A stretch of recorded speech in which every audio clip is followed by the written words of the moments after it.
여러분 안녕하세요. 여러분들의 생생지락 최경일입니다. 2019학년도 적성고사 대비 대학별 기출강좌, 이번엔 평택대학교 오리엔테이션입니다.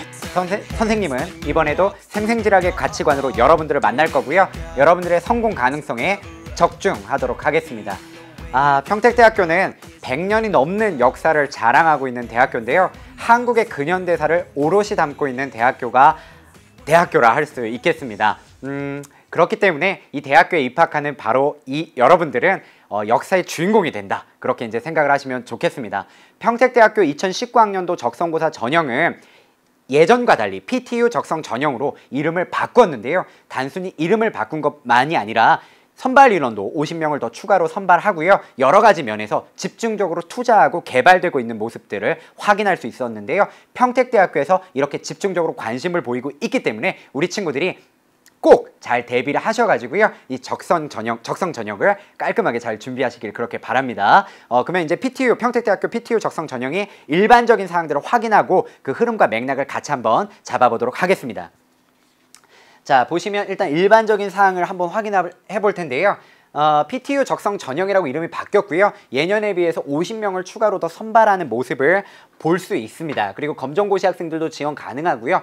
다른 학교 적성 전형이랑 좀 다르게 학교 생활기록부를 반영하는데 출석을 10%를 반영하는 부분이 좀 특별한 부분이었습니다. 그래서 요 점도 특기할 만합니다, 우리 친구들. 그래서 아무래도 출결도 그저 깔끔한 친구들이 조금 더 유리할 수 있겠고요. 60% 600점 반영하고요. 적성고사는 40% 400점 반영하게 됩니다. 과목별로는 국어, 수학 이렇게 실시하는데 총 과목별로 200점씩, 그쵸? 그래서 합이 400점인 거죠. 그래서 이렇게 반영되고요. 25문제가 출제되니까 200점이 되려면 한 문항당 8점의 배점이 있다, 이렇게 이제 이해할 수가 있겠죠. 그쵸? 그래서 전 모집단이 동일하게 같은 시험지를 풀게 되고요. 사지선다로 다른 적성고사 시험 문제하고 동일합니다. 오지선다도 몇 군데 있지만 대부분하고 다 동일하고요. 그 다음 동점자 처리 시 적성고사를 위주로 하고 최저 기준이 없다라는 점이 매력적입니다. 그리고 예년에 비해서 한 주 더 늦춰졌어요. 그렇죠? 시험 일시가. 그래서 이런 부분도 아무래도 수험생들을 좀 배려한 부분이 아닐까 싶습니다. 접수는 일찍 하셔야겠지만 그래도 충분히 준비할 수 있는 시간이 있겠다, 수능 이후로도. 그리고 이제 시험 시간은 60분이고요. 그래서 이제 학과별로 이제 시험 일시가 이제 시간이 또 상이하니까 이 부분도 나중에 발표하는 부분 잘 살펴보셔야 될 겁니다. 그 다음에 이제 교과 학생부 내신이 반영되는 이제 환산 점수, 이것도 이제 우리 친구들 많이 궁금해 하실 텐데요. 보시면요. 7등급까지, 그죠? 7등급까지 등급 간 차이가 6점씩 나는 것을 확인할 수 있어요. 그러니까 굉장히 평택대학교에서는 학생부 등급폭을 넓게 보고 있는 겁니다. 그러니까 다른 대학교들도 환산 점수 뭐 9등급까지 주긴 하지만 사실은 약간 뭐랄까 유리천장같이 장벽이 있었어요. 그렇죠? 7등급 친구는 아무래도 넘보기 어려운 부분들이 있었단 말이야. 근데 7등급 친구들도 한 두세 문제만 더 맞추면 5등급 친구를 이겨설 수 있다라는 거죠. 그렇죠? 그러니까 7등급 친구들에게도 희망의 푸른 신호등이 지금 밝혀 있는 거나 다름없다라고 그렇게 이해하시면 좋겠습니다. 그래서 7등급까지 좀 가능성이 굉장히 높다라고 볼 수 있고요. 8등급, 9등급은 사실상 조금 어렵다, 이렇게 볼 수가 있겠습니다.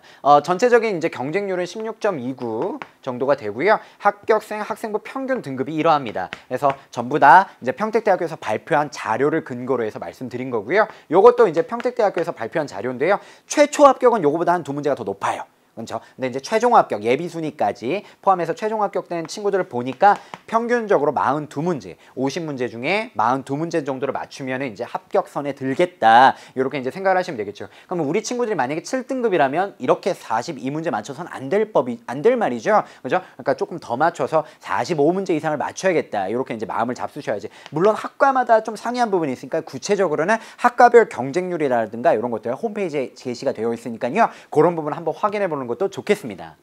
자, 그러면 일단 일반적인 상황 확인해 봤는데요. 구체적으로 이제 국어 영역에서 어떤 식으로 출제가 되었었는지를 한번 확인해 보도록 할게요. 문제가 많지 않죠? 그죠? 그래서 작년 시험 문제 하나밖에 없고요. 올해 실시하는 모의고사도 작년 시험 문제를 다시 한번 푸는 수준이라 하니까 작년 시험 문제 다시 한번 풀게 한다고 이야기를 들었거든요. 그래서 작년 시험 문제 하나밖에 없다라는 것이 지금 사실이에요. 안타까움이에요. 그죠? 근데 이제 그걸 통해서 한번 좀 그나마 유출을 한번 해볼게요. 자, 보시면 1번부터 25문제 크게 달라지지 않을 겁니다. 이번에도 25문제 문항 계속 이어갈 거고요. 이 부분에 대한 변화의 언급은 없었거든요. 그래서 계속 갈 겁니다. 문항 스타일. 그리고 최대한 수능하고 친숙한 형식의 문학을 내겠다. 그래서 수험생들의 부담을 덜어주겠다. 수능 대비하는 김에 이것도 해라. 이런 식의 것을 캐치프레이로 내걸고 있단 말이야. 그죠? 그렇기 때문에 요 스타일, 그죠? 화법, 작문법, 문법, 독서, 문학의 스타일이 지속적으로 유지가 될 겁니다. 그렇죠? 그럼 보면 눈여겨 보이는 게 일단 굉장히 연계 교재에 충실한 문제들이다라고 이렇게 보이죠. 그죠? 그래서 연계율이 매우 높았어요.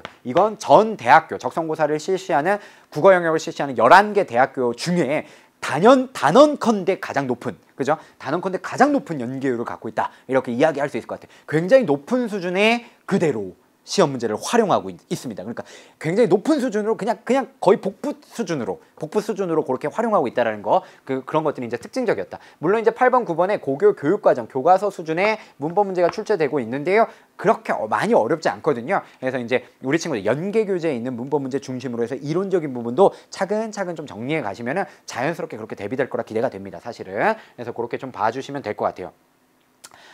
그리고 이제 좀 특징적으로 이제 영역별로 나눠서 좀 보고자 하는데요. 영역별로 나눠서 보면은, 자, 화법하고 작문법 같은 경우에는 높은 연계율, 그죠? 거의 그대로 쓴다라는 거죠. 그래서 대신 높은 연계율을 갖고 있기 때문에 난도도 사실 그렇게 어렵지 않습니다. 그죠? 우리 친구들 연계 교재 꼼꼼히 잘 보시는 친구들이라면 어렵지 않게 맞출 수 있는 문제고요. 조심해야 할 것은 연계가 그냥 선택지 형식으로 된 문제만 연계가 되는 것이 아니라 서술식 문항들도 연계가 되곤 한다. 이게 무슨 소리인지는 선생님 본강에서 언급하겠습니다. 그래서 본강에서 여러분들에게 실제로 사진 자료도 보여드리고 그런 식으로 할 거거든요. 그래서 서술식 문항 같은 것들도 좀 풀어보셔야 된다. 이런 점. 그렇죠? 근데 어렵진 않습니다. 우리 친구들. 그리고 문법 같은 경우에는 선택지 및 보기가 그냥 그대로 들어간 수준이에요. 그러니까 한번 풀어보고, 사실 우리끼리 하는 얘기지만, 그죠? 우리끼리 비밀이에요, 그죠? 우리끼리 하는 얘기지만 정답만 외워도 맞출 수 있을 것 같아요, 사실은, 그죠? 그래서 그 정도로 매우 유사하게 출제가 된다는 거죠. 그래서 그 점을 염두에 두시면 좋겠습니다. 그래서 이런 부분들 생각하시고요. 근데 두 문제 정도는 교과서에 있는 문법 과정이 출제가 되기 때문에 우리 친구들 연계 교재 중심으로 해서 공부하시다가 좀 막히는 이론 같은 게 나오면 교과서를 보세요. 교과서 보고 그 부분에 대한 배경 지식을 좀 높일 필요가 있겠습니다. 그래서 그렇게 좀 대비하시면 좋겠다. 그 다음에 독서는 한길 지문이 출제되고요. 연계율 또한 매우 높고요. 2회 정도 수준으로만 출제가 됩니다. 그렇죠? 그래서 별표 하나짜리예요. 별표 하나짜리. 그래서 난도는 그렇게 높지 않고요. 밑에서 언급한 부분을 보시면은 선행학습 영향평가 보고서를 보면은 2019학년도 수시 전형을 어떻게 출제한 건가 할 건가를 이렇게 예고하는 식의 언급이 있었거든요. 그래서 그 부분 보면 변별력을 요하는 문제로 인한 문제 난이도가 적절하지 않다는 의견을 반영해서 난이도를 하향하겠다라고 이야기를 했어요. 그죠? 그러니까 내용 이해 정도의 수준은 계속될 겁니다. 뭐 추론, 비판 이런 거 나오지 않을 거예요. 그죠? 보십시오. 그죠? 그래서 올해 내용 이해 정도로 나올 거기 때문에 그 정도 그렇게 꼼꼼하게 내용만 좀 잘 정리해 주시고 그렇게 보시면 비문학 대비는 되겠다. 근데 이제 문학은 조금 달라요. 문학은 선생님 별표 3개 드렸죠? 변별력의 핵심입니다. 그죠? 문학 영역에서 문제가 가장 많거든요. 전 영역 중에 문학 영역에 문제가 가장 많고요. 이 문학 파트에서는 이제 약간의 배경 지식을 요하는 문학 작품들의 특징이랄까, 그다음에 뭐 갈래에 대한 특징이랄까, 갈래에 대한 이해 정도랄까, 이런 것들을 묻는 문제들이 출제가 되었어요. 그렇죠? 그래서 우리 친구들 연계 교재 연계율이 연계율도 매우 높기도 했지만 그냥 연계 문제 푸는 것 정도에 만족하지 마시고요. 작품들별로, 그죠? 특징들을 찾아보고, 그죠? 심화 학습하는 그런 과정들이 좀 필요할 것 같습니다. 근데 좋은 점은 뭐냐면 이번에는 수능 특강 교재로만 한정했습니다. 그죠? 수능 특강 교재로만 한정됐기 때문에 이 높은 연계율 어디서만 확인하시면 됩니까? 수능 특강 교재에서만 확인하시면 됩니다. 평택대학교 적성고사 전형을 대비하시는 친구들이라면 이 점을 꼭 염두에 주시면 좋겠습니다. 그리고 이제 선생님이 우리 친구들에게 마지막으로 좀 보여주고 싶은 사진이 있어서 한번 좀 가져와 봤는데요. 2019학년도 수시 이제 모집 요강에 보면 평택대학교가 이렇게 공중 산책이라고 해서 핸드폰으로 이걸 찍어갖고 검색해서 보시면 평택대학교를 높은 곳에서 이렇게 전망하는, 그죠? 아주 이렇게 풍광 좋은 그런 모습들, 그죠? 그런 모습들을 이렇게 영상으로 우리 친구들이 실제로 확인할 수 있겠는데요. 선생님이 여러분들께 이제 제안한 여러 가지 부분들, 본강에서 다루어질 여러 가지 부분들 숙제입니다. 숙제인데 결코 쉽지만은 않은 길이 될 거예요. 근데 그때마다 우리 친구들 조금씩 흔들릴 거거든요. 근데 이런 어떤 영상들 보면서 여러분들의 꿈을 구체화하신다면 분명히 여러분들의 성공 가능성이 매우 높을 것이라 선생님 그렇게 자신할 수 있겠습니다. 선생님 가장 가까운 곳에서 여러분들 계속 기다리고 있겠고요. 여러분들 항상 뜨겁게 그렇게 응원하도록 하겠습니다. 그럼 우리 친구들 생생지라 되소서.